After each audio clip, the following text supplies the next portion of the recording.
So hello everyone, अगर आपके घर में या आप खुद अस्थमा से पीड़ित हैं या अस्थमा का कोई पेशेंट जो आपके साथ रह रहा है, उनके लिए ये वीडियो एक इम्पॉर्टेंट मैसेज है उसमें, क्योंकि ये सीज़न जो चल रहा है, मार्च और अप्रैल वाला मंथ जो चल रहा है, ये एक अस्थमा के एक्सर्वेशन का एक मंथ होता है। अस्थमा जो पेशेंट्स होते हैं उसमें पूरे साल भर के यानी 12 महीनों में कुछ महीने ऐसे होते हैं जहाँ एक्सर्वेशंस उनके होने की पॉसिबिलिटी हाई रहती है, मतलब उनके सिम्टम में अचानक बढ़ोतरी आ जाती है। जैसे कि अब मार्च अप्रैल वाला मंथ है, इसमें पॉलन डस्ट का एक्सपोजर है, गांव घर की तरफ से गेहूं की कटाई थ्रेसिंग होती है, उनके पालन से पेशेंट के सिम्टम्स बढ़ जाते हैं। अचानक से उनमें सांस में परेशानी बढ़ जाना, खांसी आना, गले में खराश होना, समटाइम्स फीवर भी आते हैं।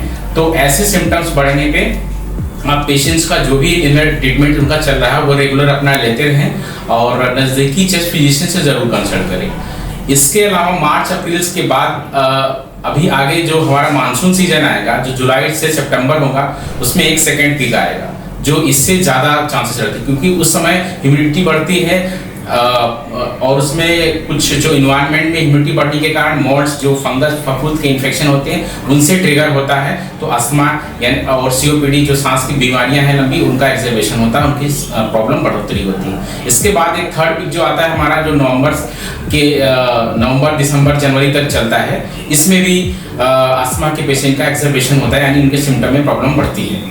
तो ये कुछ मंथ है जहाँ पे हमें अपने अस्थमा के पेशेंट को बहुत खास केयर की ज़रूरत होती है।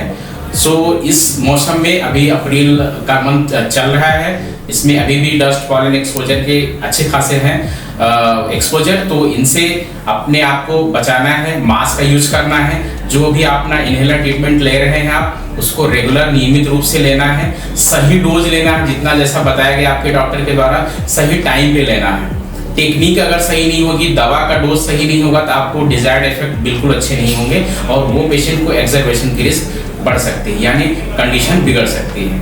अगर आपके साथ कोई कोमॉर्बिडिटी है, डायबिटिक है, हाइपरटेंशन है, हार्ट की बीमारी है, कोई भी कोमॉर्बिडिटी है या कोई गलती से किसी को कैंसर का ट्रीटमेंट चल रहा है, तो उन पेशेंट्स को बहुत खास केयर करने की जरूरत होती है।